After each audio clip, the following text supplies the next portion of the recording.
Today on UI7 Newsbreak, what do we want? Contracts! Illinois' graduate employee organization is learning the art of picketing in preparation for a February 26th strike. Then, Champaign's Willard Airport saw a significant increase in passenger traffic last year. Plus, University of Illinois students flocked to the bars to watch a hockey game over the weekend. Your UI7 Newsbreak starts right now. From the Richmond Journalism Teaching Studio, this is your UI7 Newsbreak. Hello, good morning, and welcome to UI7 Newsbreak. I'm Nicole Chance. And I'm Aaron Navarro. The university's graduate employee organization has been working without a new contract since August of last year. In preparation for its February 26th strike against the university, the GEO members are learning the art of picketing. Do we want them? Now! What do we want? Contracts! The GEO practiced their picketing at the Fire Service Institute on Thursday morning. Among those practicing was Ben DeVry. DeVry has been a GEO graduate employee for the past 3 years and says that his wife is a big reason that he joined. We moved down here, like the first 3 months or so were really great. Like kind of in the weird way of like, it almost feels like you're playing house a little bit with like this person. You're not experienced like living with them. Then she got really chronically sick. Who are we? GEO! With the premium coverage that the GEO currently gets from the university, DeVry is able to cover his wife's healthcare costs. However, he says that the university's administration is looking at admitting partial tuition waivers, which would weaken the power of the GEO, who is arguing for full waivers. When do we want it? Now! If GEO became weaker though, suddenly like further reductions to essential things like health insurance and medical coverage, wages become all the more thinkable, like all the more likely.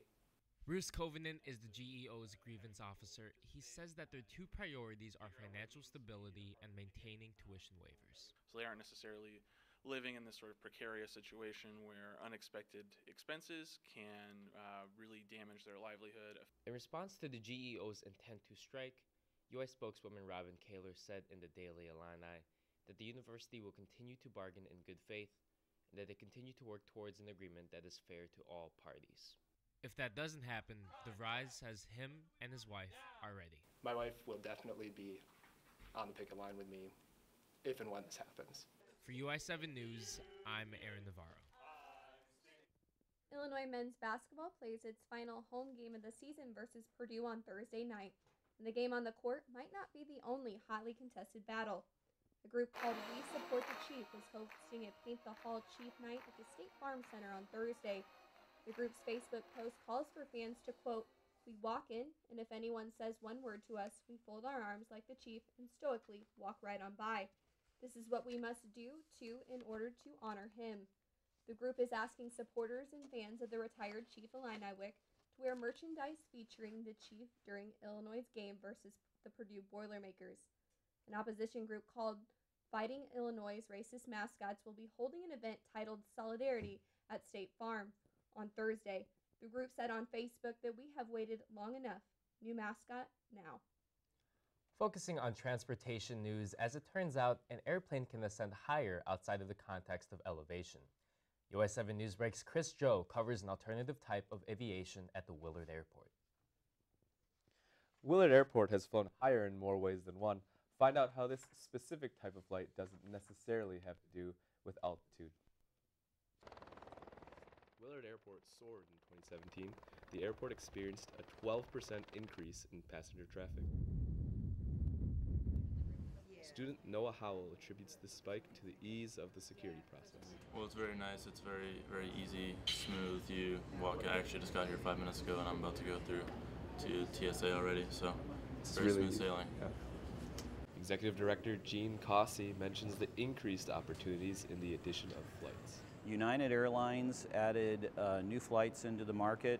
United Airlines is now flying 3 times a day into Chicago, and their routes open up additional flights all over the world for people. Most of the commercial flights here at Willard Airport only seat 50 passengers, but both United and American Airlines have committed to transitioning to an ERJ 175 aircraft for an additional 25 seats per flight.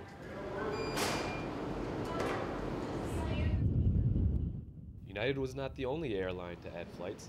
American Airlines doubled its flight offerings to Dallas. We added approximately 50,000 seats into and out of our market with new airline service in the last year.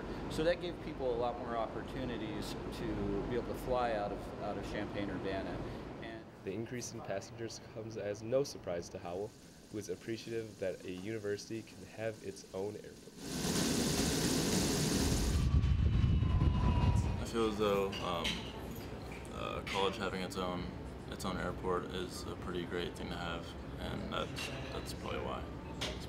It's very convenient. In Savoy, I'm Chris Joe, UI7 Newsbreak. Authorities determined early this week that Florida school shooter Nicholas Cruz had at least 10 rifles in his possession.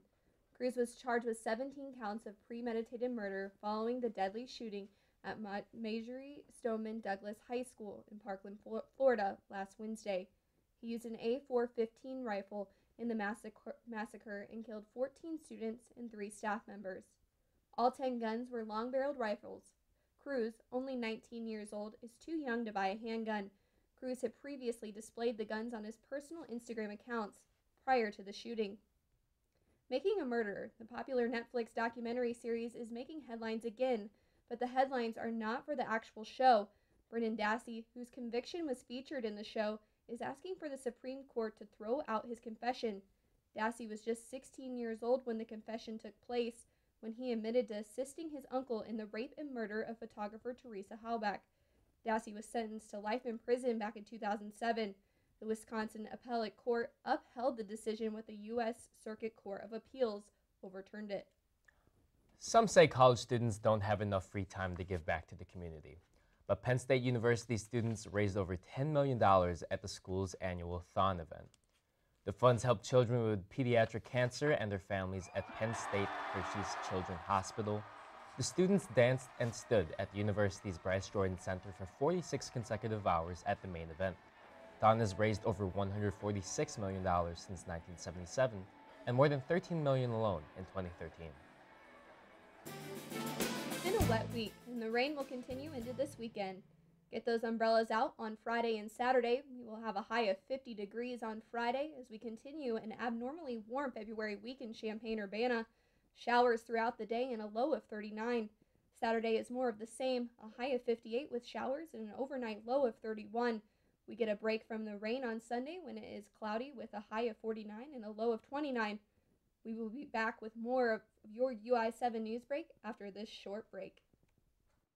What to expect when you're expecting a teenager. Hey guys, today we're talking about how to wake up your teen, and this works literally every time.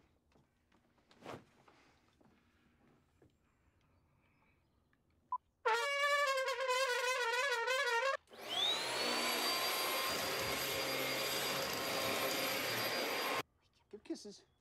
Give kisses. Look. Give kisses. Give kisses.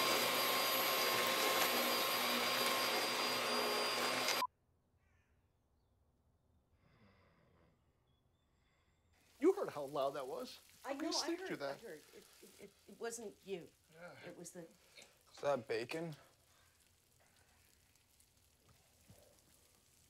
You don't have to know it all to be a perfect parent. Thousands of teens in foster care will love you just the same. Bacon. Families come in all sizes and shapes. Sometimes your friends are your family by choice, or sometimes you're just stuck with Uncle Charles. But what we know is that you want to protect the people that are close to you, but the flu can unravel everything. Your flu vaccine protects you and your family. No matter what draws your family together, protect yourself, protect your family. Everyone needs a flu vaccine. Champaign-Urbana is our campus, full of different interests, talents, and ideas. And that's why Good Morning Illini was created, to share those stories and things you care most about. Learning more about this place we call home, and now we want to hear from you, Illini. Share your ideas with us on Facebook.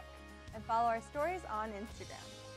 And of course, subscribe to our YouTube page where you can always see GMI live streaming Fridays at 9 a.m. Good morning, Illini. The battle between hockey Goliaths took place on Saturday. UI7 Newsbreak's Phil Waters watched as students at the University of Illinois flooded into bars, just as the sun was rising to catch a glimpse of glory. The Olympic fever has taken a hold of the globe, and the competitive spirit between countries is as fierce as ever. At the University of Illinois, students took the opportunity to celebrate, and bars, in turn, opened their doors to facilitate the gatherings. The Olympic festivities gave students a break from their studies and an opportunity to cheer on Team USA. Olympics are always sweet. It's cool to root for your country in a big setting like we have, USA versus Russia. I mean, we're looking for a way to take out our frustration a little bit that's healthy. Bars were packed wall to wall with onlookers hoping to catch an upset victory for the United States. During the past Winter Olympics in Sochi, bars had opened up with tremendous success and looked to repeat on the past performance. 4 years ago, this same thing happened. The bars opened early. USA versus Russia. USA beats Russia in the Olympic hockey game in overtime. So that rivalry has, brings people out to watch it. Competition for the attendance of students was a race, leading campus bars to open up as early as 6 a.m. to get in on the lucrative opportunity and encourage people to celebrate the event at their establishment. Another bar was open at 6, so we're here competing with them.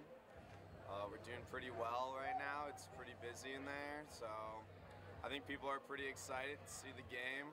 After scoring a goal in the first 2 periods, the Russians finished with a resounding 4-0 win.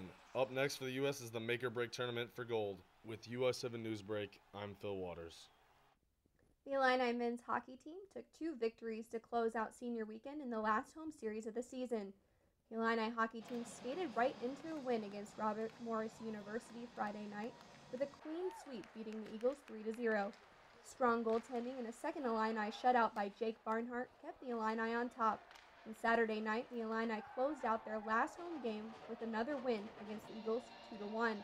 Fans and families packed the University of Illinois Ice Arena, honoring their seniors in their last home series of the season. For the past week, the Seeds of Resistance Art Gallery has been on display at the University YMCA. On Thursday, artist Ricardo Levins Morales spoke at the University YMCA to explain his art that was featured in the Murphy Gallery. The paintings and graphics works on display were of particular interest because of the current heated political climate. The works featured imagery having to do with social justice and liberation. Morales himself was born in Puerto Rico and moved to Chicago in the 60s when he became a political activist. The event drew a crowd of all ages, genders, and backgrounds and was co-sponsored by the Allen Residence Hall. Nostalgia sells, but who's buying? UI7 reporter Malik Caudell stopped into a local store with a fascinating story for this week's edition of See You Neighbor.